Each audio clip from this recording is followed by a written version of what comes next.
मेरा नाम रज़िया है। मेरी अम्मी की तबीयत बहुत ख़राब रहती है।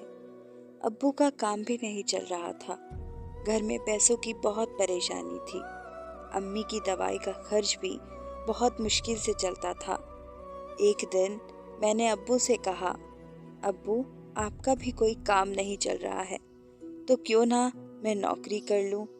अब्बू ने ये बात सुनकर मेरे गाल पर एक तमाचा मारा और कहा कि खबरदार, आज के बाद अगर नौकरी की बात मुंह से निकाली तो सिर पर दुपट्टा रखो।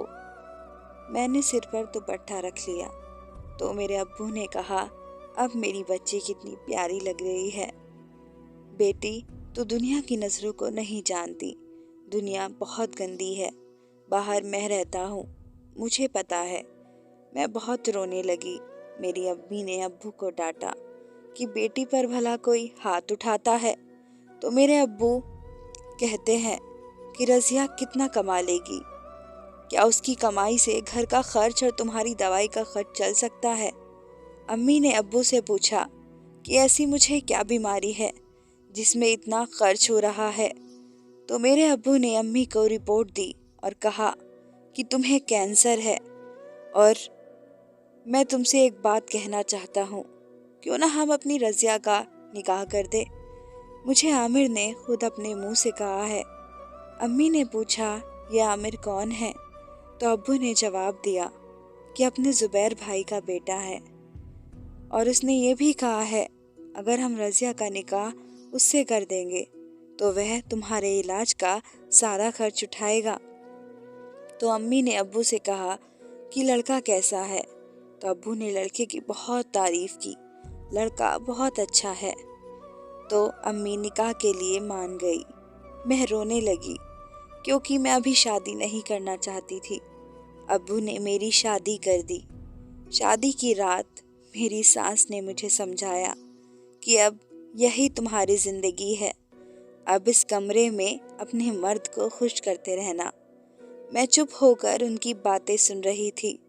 अचानक से कमरे में एक हट्टा खट्टा आदमी मेरे बिस्तर पर आकर लेट जाता है। मैं डर जाती हूँ और चिल्लाती हूँ, तुम कौन हो? वह कहता है कि मैं आज की रात का तुम्हारा पति हूँ। मैं यह सुनकर चौंक जाती हूँ। वह मेरे साथ ज़बरदस्ती करने लगता है। मैं उसे धक्का देकर कमरे से बाहर आ जाती हूँ। उसके सिर से खून बहने लगता है। जब मैं बाहर आकर अपने पति से कहती हूँ कि मेरे कमरे में कोई आदमी घुस आया है और वह मेरे साथ ज़बरदस्ती कर रहा है, तो मेरे पति ने कस के मेरे एक तमाचा मार दिया और कहने लगा, वह मेरा क्लाइंट था, तेरी हिम्मत कैसे हुई उससे बहस करने की या उसे चोट पहुंचाने की।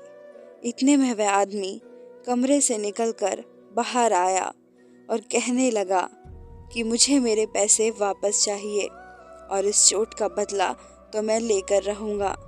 ये कहकर वहाँ से चला जाता है। फिर मेरी सास कहती है, अब तेरी ज़िंदगी यही है, इस कमरे में आने वाले हर मर्द को तुझे खुश करना होगा। ये कहकर वह मुझे बांध देते हैं और बहुत मारते हैं। अगली रात मुझे दुल्हन बनाकर बैठा दिया जाता है। फिर मेरे कमरे में एक आदमी आता है और मेरा जिस्म नोचकर चला जाता है। मैं बेबस और मजबूर हो जाती हूँ। अगले दिन मेरी सास कहती है, जल्दी से नहा धोकर तैयार हो जा, तेरे फोटो खिंचवाने हैं। जैसे ही मेरी सास मुझे बाहर लेकर आती है, मैं उन्हें धक्का देकर अपने घर भाग जाती हूँ।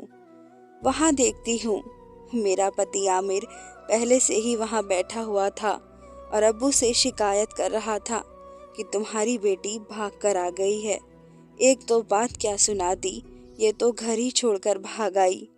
मैंने अब्बू से अम्मी के बारे में पूछा तो अब्बू कहने लगे, तुम्हारी अम्मी सो रही है, अभी दवाई खाई है। मैं अम्मी से मिलती हूँ तो अम्मी बेहोश थी। मैंने अब्बू से पूछा, अम्मी को क्या हो गया है?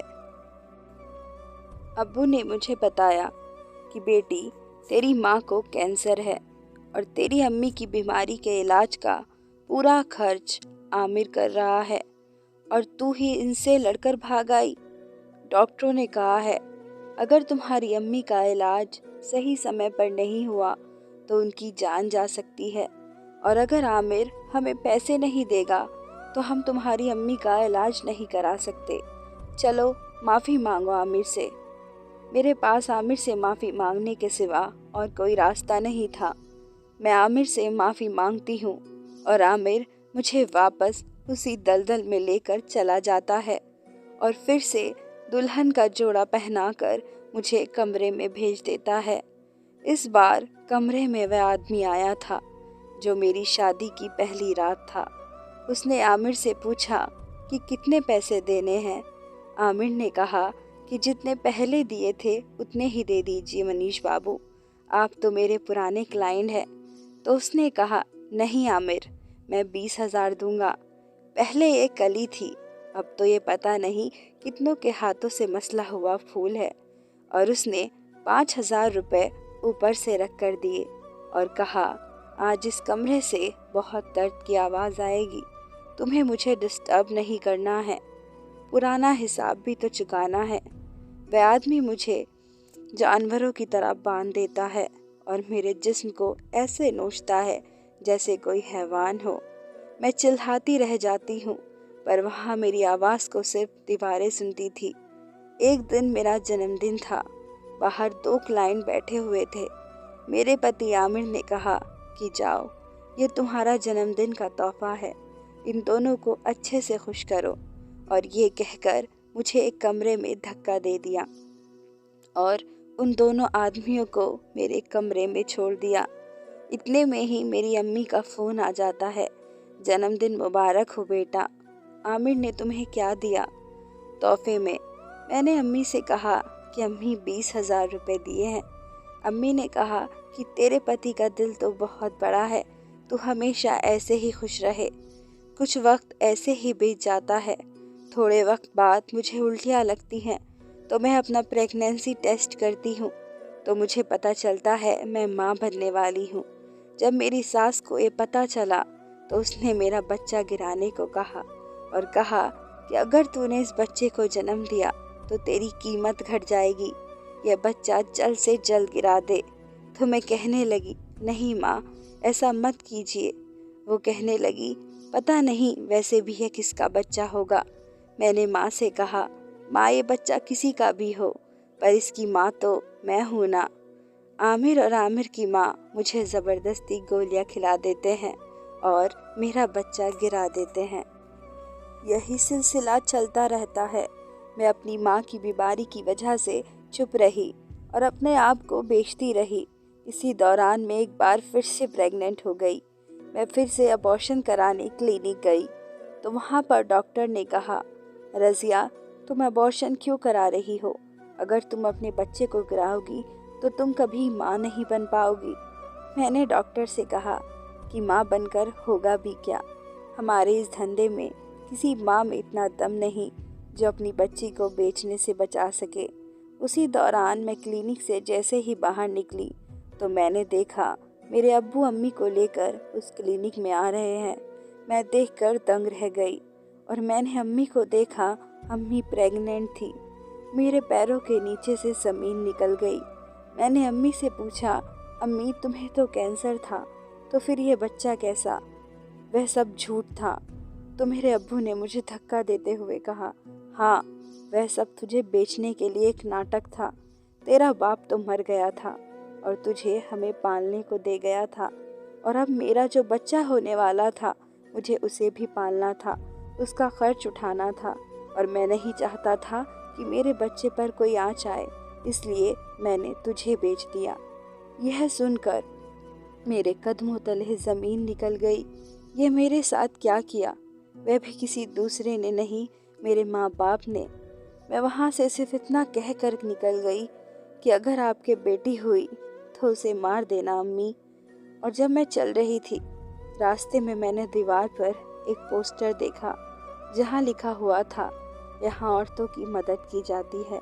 मैंने उस नंबर पर फ़ोन मिलाया और आमिर का पता बताया तो वह एनजीओ वाले आमिर के घर पुलिस लेकर आ गए और मैंने उनकी सारी सच्चाई बता दी और उन सबको पुलिस ले गई।